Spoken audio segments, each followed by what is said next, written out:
Hello and welcome to Health and Heals with Dr. Lisa. I'm Dr. Lisa and we're in my ocean oasis in beautiful Santa Monica, California, and I'm here to answer questions about all things beauty, health, and wellness. If it's all about looking and feeling great, I've got you covered. Time to look and feel fabulous.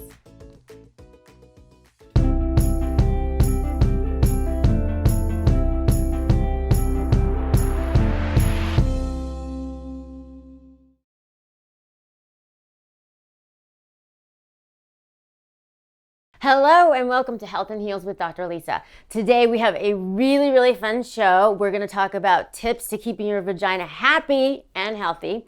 And I have two excellent guests here today who are going to help me with the questions on how to keep your vagina happy and healthy. And we have Katlyn, who is going to be a senior next year, and she is an aspiring OBGYN. So we are really excited to get tips and find out what she knows about all the vaginal health. And she's from my college, Mount Holyoke College. Yay! I'm really excited about that. And then we have Megan, who is a medical assistant, so we expect her to know a lot, but we might be surprised. She may be our wild card. So let's see what we get today. So again, today is about tips to keeping your vagina happy and healthy. There is a ton of information online about what's best for your body and your health down there, and not all of it is good stuff or correct. So today I'm going to give you all of my tips and tricks about keeping your vagina happy and healthy, what's going to help that you're going to want to avoid, and what things to do to keep your vagina in the best health and shape. In general, your vagina is it does everything itself. It's healthy when you're healthy. Maintaining a healthy diet and exercising regularly are both fantastic. So what we're going to see who knows this best. We're going to start out with good discharge. What is discharge? What is good about it? What's bad about it? And is it a good thing? Is it a bad thing? What color? What should it be? So we're going to start off and we're going to pit you between each other. Okay, both of you sit up straight. Get in the, okay, ready? All right, so. Katlyn. Well, I've heard that good discharge is no discharge. All right.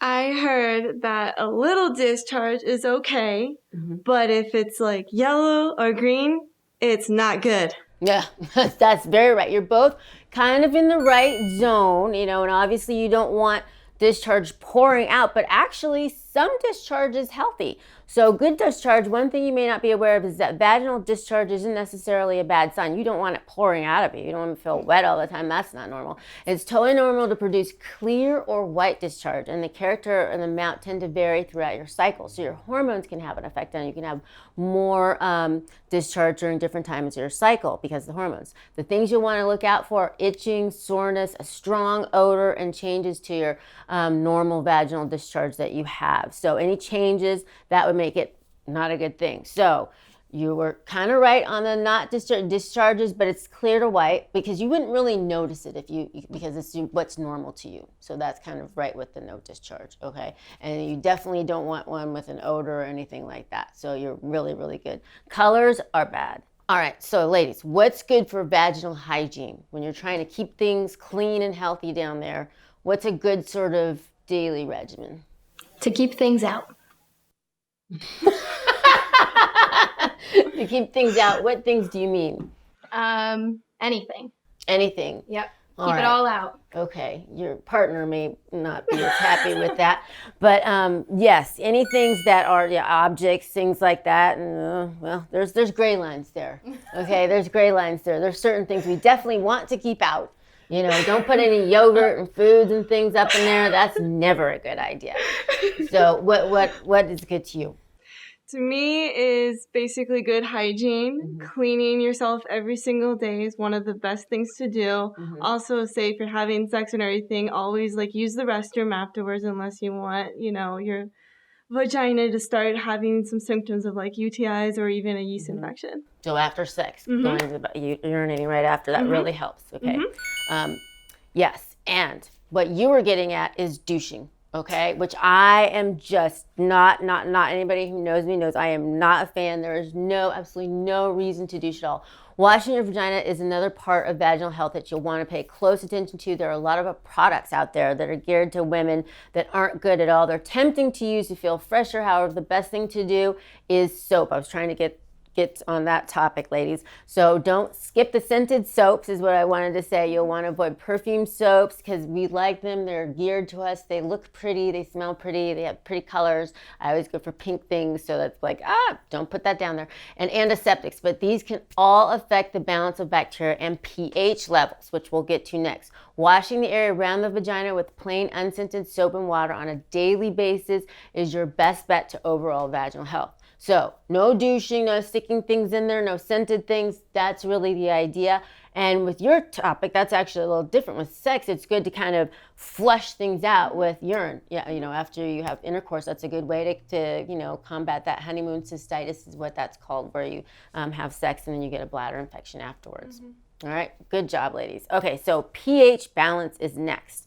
What do you think about pH balance in the vagina? Well, there's a ton of products out there that they advertise that are really healthy for you, but they affect your pH balance in a negative way, so you want to avoid them. Right. I would say the same thing, but also in order to avoid them, make sure you read the labels, or if you have a question and you're not sure about using it, I would ask your physician before you use it, because if you do and ends up causing a problem, that's your own fault for not following and trying to figure out if this is a good thing for you or not. Oh my goodness, cookie for you both. Yay! When you were on your chicken dinner, you both did good. So pH balance, one thing to remember is that your vagina is completely self-cleaning. That self-cleaning oven, which I've said again and again, you won't benefit at all from douching. Again, this is where I get back to douching. In fact, douching can actually affect your pH level. That's where that comes in. And that can just wash away all the good bacteria. There's tons of good bacteria inside the vagina that can help to keep it healthy and the pH balance at an even level. So when you disrupt these bacteria with an activity like douching, and that's where keeping those things out, then that will cause the pH to become unbalanced. And so that's why you definitely don't want to do it. So that's where your keeping things out is especially good. But, which brings us to our next topic, healthy sex in the vagina. There may be some things you want to have in there at certain times. All right? So when it comes to sex in the vagina, what is a healthy practice? Protected sex. Yeah. Safe sex. Okay, yeah, oh my God. You two are like rolling on this now. Yes, during sex, bacteria and viruses can get into the vagina, which might lead to an STI, or sexually transmitted infection. Practicing safe, protected sex will keep the unwanted germs away and lead to better vaginal health in the long run. All right, well, you guys just been through. Okay, we're on a roll now. All right, so what's good for the vagina with exercise?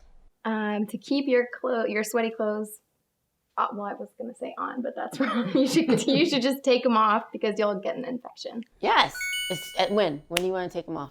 Right after. As soon as possible. Like, exercise, go to the bathroom, take them off, have some clean clothes there. Yeah. And also, after taking the clothes off, you also want to make sure you clean yourself as thoroughly as you possibly can, because even if you take off the clothes, some of that smell and that bacteria can still be lingering inside. So it's always good to make sure you just cleanse yourself. A little cleansing if you can. That's even better. Okay, what about all these cute, tight pants everybody's wearing to exercise in? I would honestly say they're okay for exercising, but be careful with them because they can cause yeast infections very easily if you have them on for a long period of time. Right. Try again. Take them off as soon as you can. Let everything breathe. Vagina has to breathe. Okay. All right. We want vaginas breathing. Okay. So that gets us to gym clothes. So what types of clothes are the best clothes? Breathable. Anything cotton.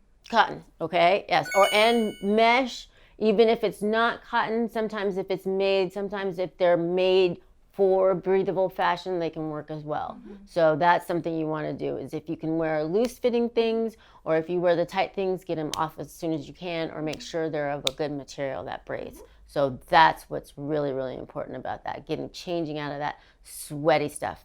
All right. Well, we're on the topic of exercise. There are even exercises for your pelvic floor muscles. Do you guys know about those? Kegels. Yay! All right, and you know about Kegels? Nope.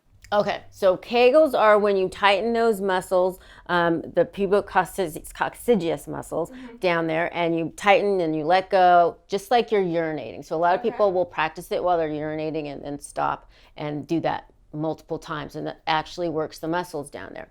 Now, These Kegels, they really help with vaginal health, just like exercising any other part of the body. They're really easy to incorporate into your daily routine, and they can have tons of health benefits. When they strengthen your pelvic floor muscles, it's a great way to recover from pregnancy and a postpartum period, especially if you're experiencing like incontinence or hemorrhoids. Regular Kegel exercises can also help women who are experiencing stress incontinence, which is when you cough and you leak urine, or you jump and you leak urine. So a lot of times it can affect activities.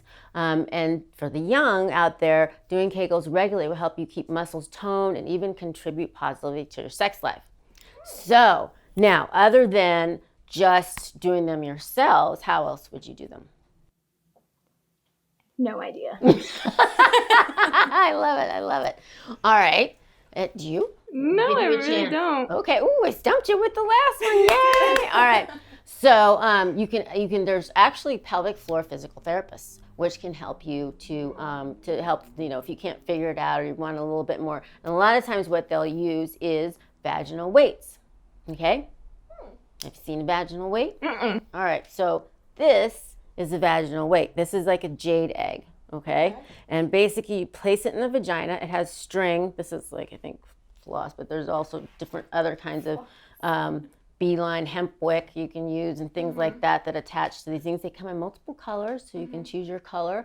You can have a crystal, get your chakra going down there while you're doing your Kegels. So if you want the pink or the white, and Katlyn's turning as pink as this is, just as cute as she could be.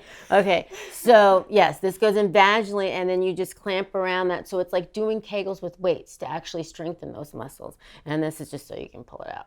Yeah. You wouldn't want it getting stuck up there. That would not be in the positive health. And then always you stick anything up there, you got to make sure it's clean. Okay, absolutely. So you have to clean it afterwards. Now, in talking about other things, that there are things that some people will use for pleasure. And again, this one is a crystal. And so a lot of people will use these things to pleasure themselves. And again, get your chakra on as well as you get other things on. So this is a pink chakra crystal. I'm not sure exactly what it's, turns. I think it's the love one. Yes, I think it's love. All right. So again, the sex toys, you would want to make sure they're clean. So that's another thing I want to add to is, besides the Kegel exercise, anything you put in that's an object, make sure it's soft, no sharp edges, so it doesn't cause any rips or punctures, and make sure it's clean. Well, ladies, you did awesome. Yay. We learned all about vaginal health. So Katlyn and Megan, thank you so much for joining me on Health and Heals today. Thank you. Thank you. Thanks so much for joining me on Health and Heals with Dr. Lisa. I hope this video was useful. Don't forget to like and subscribe. And for more information about the health and wellness services I offer, you can go to oceanoasisdayspa.com. Until next time, this is Dr. Lisa reminding you to be well and be fabulous.